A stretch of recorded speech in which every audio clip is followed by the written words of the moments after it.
গরিবের হক বুঝাই দিবেন।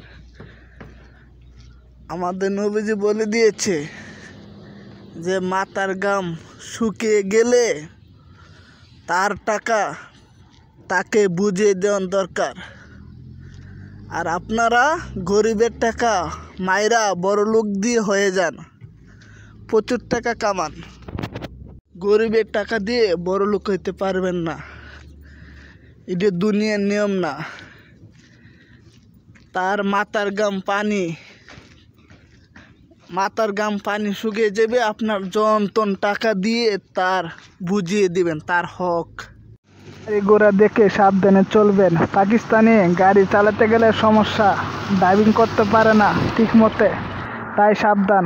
আর এই বাড়ি দেখেন, 6 তলা বাড়ি দিয়ে অহংকার পেট ভরা।